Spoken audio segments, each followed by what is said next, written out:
Welcome everybody. Today we are going to be talking about tips on navigating social isolation in your parent/teacher role here on our Parent Cafe Live. So thank you all for joining us. We will be doing weekly videos. Hopefully it's all information you guys will find useful. Please comment or have suggestions on our YouTube channel. You can also post them to our Facebook. Please like and subscribe. That way every time we upload a new video, you guys will get those. So without further ado, I'm going to go ahead and get started. So I work for Alliance for Youth, and my name is Nicole Zimmerman, and I do some parenting, more like support and referrals and resources. So we're doing these Parent Cafe Lives to talk about things that really impact us as parents, and any information I can share with you guys to make life hopefully a little easier is my goal. We're always learning from one another, and sometimes we don't know who we're going to call and ask for information. So I'm hoping to have some of those like frequently asked questions type things available to you guys online. So how do you guys school or teach and parent your child during social isolation? So there's some limitations with that. If you were a homeschool parent, you have a lot of resources available to you to make sure your kids still get social interaction, that you get social interaction. Libraries, there's just a lot of things available to you that are being limited now. And some of that is due to being scared to go out. Some of it's legitimate. Wherever you stand on that, there is still some things that have created some barriers for us to access. So I want to talk about some things I'm doing with Aiden in order to do that and still have fun. And I'm at home trying to work from home right now with him. So he's 4. That's kind of hard. As your kids get a little older, sometimes you can navigate that a little easier.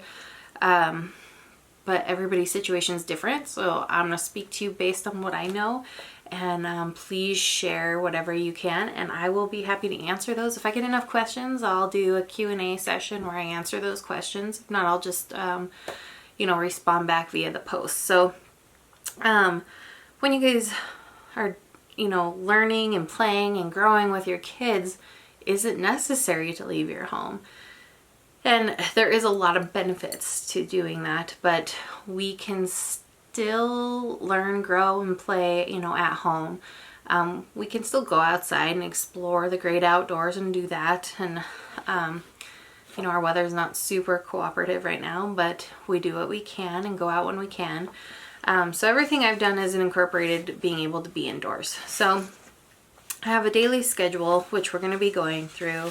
So I'm going to quickly show you guys what it is, and then I'm just going to go step by step through that, and I'm trying to make sure you guys can see it on the camera. Okay, so 7 to 8:30 morning routine. So with Aiden, I feel like he pretty much does the same thing now. Now he just eats breakfast. So morning routines, and I will take images of these and post them online for you guys too, just so you can see them. But when we do parent cafes in like a conversation setting where I'm sitting and or facilitating a conversation around parents, there's a lot of drawing done and graphics, so I like to try to bring it old school for you guys and use some good old markers and paper. So that's what I did. So in our morning routine, Aiden's, making his bed, eating his breakfast, getting dressed, brushing his teeth, doing all the normal things he would do. And he usually has a little downtime before we start the day because he gets up about 6:30. And so our school day's not starting until 8:30. His typical school day is 7:30 to 8:30, but there's a lot less transition time, not having all of those kids swarming and vying for attention. It's just Aiden and I during the day. So I want him to have a little bit of downtime and not feel like I'm putting a little kid in a cell and telling him he has to do something. So they learn a lot through play anyways at his preschool. So I'm trying to incorporate that as well here. I highly recommend at every age that we try, you know, to designate and keep some task management going. But let them have a little bit of fun. This is really hard for all of us to try to navigate and try to do everything from home. So being a little flexible so it's still sort of enjoyable. And I feel like if we're enjoying something, it doesn't seem so hard to do. So I want to ask you guys a question about morning routines, and I want to know how important do you feel routines are? So if Aiden doesn't get his routines in the morning, if it gets out of whack, it really makes task management hard. He just wants to be in pajamas or play all day or lounge. So if I kind of set the pace for the day, we have a more successful day. So I think that's pretty true for most people. I know it is for me as an adult. So anything I can do to help create that structure for him, I'm going to do that. So the next section, so household chores, which is 8:30 to 9:30. That's not technically the school day, but they learn a lot about life and emulating, and we are teaching Aiden about germs and viruses and as much as you can a 4-year-old. We don't want to scare him, but like just teaching about being safe and healthy. So he's doing things like picking up the bathroom, picking up after himself. He's helping me wipe the doorknobs and just keeping the house a little tidier. With him home all day, me home all day, and the animals out all day, the house tends to get a little more, I don't know, disrupted. So we're trying to manage that. And there's just him and I here most of the day because my husband's at work. So, whew, those of you with lots of kiddos at home, I'm there with you. You guys are amazing rock stars. So hang in there and keep it up, and don't be afraid to ask for help, you know, from your spouse and from your kids, because it is a family unit and it's their home too, and they want to help keep it nice. So I don't think there's anything wrong with that. So what is helpful for your family in terms of giving chores to your kids? What would help you be more successful and for you to be healthy and less stressed, and things that, you know, you're not going to feel like you have to go behind them and do. And this is a good opportunity to teach them if maybe they have had the luxury of not having to wipe down doorknobs before. So feel free to do that. So before I move on to the next section, so 9:30 to 10 is snack, because he's usually hungry by then.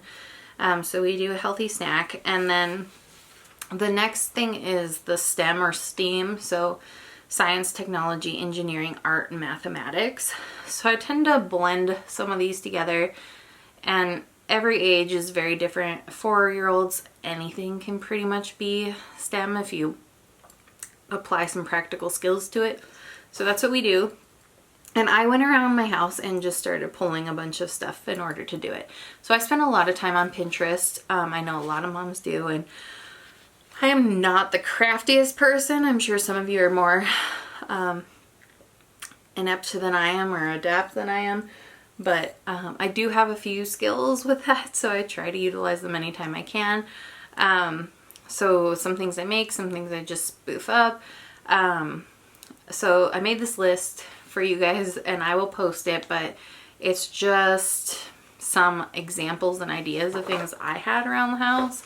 So you can see it's pretty full, but it's not huge. So I'll post this, but there's things like rubber bands, paint, Play-Doh tools, printers, pom-pom balls, googly eyes, pipe cleaners, tape, glitter, string, beads, stickers, ping pong. So the reason I did this is because every time you go onto Pinterest and find an activity, there's all of these things on there. And sometimes you just kind of use what you have. It might not be the exact thing, but I saw this really cool thing where you build a maze on like a cookie sheet out of Play-Doh. And then you use a ping pong ball and a straw to try to navigate your ping pong ball on the maze that you built through the Play-Doh. So I thought that was a pretty cool one to do. Today we made sensory bottles. Yesterday we'd build structures with cut up straws and Play-Doh to see how strong we could make it. And it's homemade Play-Doh. And on my list it's all stuff I have at home. And there's a lot of different recipes for that, so you shouldn't have to go out and buy things. But if you do, you can. Sensory bottles, glue, water, glitter in a bottle. So these are like little juice bottles. I just wanted to show you guys those. That there's so many fun variations, and you can put little toys or beads, sequins, things like that. And most things that I do with Aiden, I find things at the dollar store, so you can get pretty thrifty and crafty with that. Walmart's got a lot of amazing things. Dollar bins. I love all the craft stores. Love Target. So if wherever you shop, you can usually find some fun things. So yeah, awesome list. You can usually find what you need at home for all these things. So with a STEM activity, so like engineering and science, you can build things, you can do some scientific methods and make hypotheses, and I mean, you can do things with baking, you can do things with like fruit and seeing how long it takes for germs to grow on it in plastic bags. I mean, there's a lot of things depending on what interests them or what you need to teach them or want to teach them. If your kids are already in school, they probably have some sort of lesson plan, like subject matter they're already working on. So using that to help you choose something that can enhance that, or just something they're interested in. You can do experiments. You can make like lava. You could do like water displacement. You could build boats out of tinfoil. Those are just, you know, a few right off the top of my head, but it's pretty much endless possibilities, and you can have fun doing that. You could do stuff with snow, like what makes snow melt the fastest, right? You can do things like how do things work, use some critical thinking again with that scientific method. This time you could draw, paint, color, or just create things. So art doesn't have to be just drawing and painting, and it doesn't have to be with your ordinary tools. So you can do splatter paint, you can use toys like trucks or anything with footprints to make splatters and splotches. You could use spray bottles. There's a lot of different things, and there's a lot of recipes out there for homemade things and non-toxic if you have littler kids. So don't be afraid to look those up. Pinterest is free. Most of those things are free, so I have it right on my phone. But be careful, because if you don't already have Pinterest, you will have so many boards you won't even know what to do with. Math and numbers. So we use a lot of printables, and you can do any sort of counters. I found some at the dollar store that are just little foam blocks, but you can use, I mean, you could just find a bunch of pennies and use them, or dice or marbles, or you could roll up Play-Doh and use them. Speaking of that, we have printables which you can buy. Sometimes there's free ones. We'll post some free ones we made.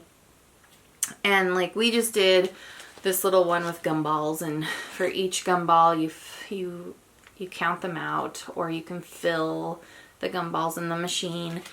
There's a lot of different ways to use the mat. And then we have alphabets and numbers in here so that they can practice creating those shapes, but whatever works for you and your kids. So there's a lot of worksheets out there and books. Some of you probably already have those. Don't be afraid to use those. If they're already in school, they probably have a lot of that. So find fun ways to use those math skills, whether it's measuring something, taking, you know, if they're doing fractions or subtraction. You can get pretty fun with everyday activities. That's why we have math, because we need them. We've all heard that, like, I never used that when I grew up, but the math we learn in, you know, elementary, I know we use when we grow up. And then depending on our jobs, we use a lot of math in business. So yeah, great skill to learn. So I know I always used to say that, and then I realized I do really use it a lot. So what resources do you guys use to find activities or lessons plans? Are you accessing everything that the school district has put out for you? Are you having trouble with that? Make sure you're contacting and supporting your child. Those teachers I know have been responding as the best they can. Just keep at it. It was a quick turnaround to turn, you know, everyday school into online.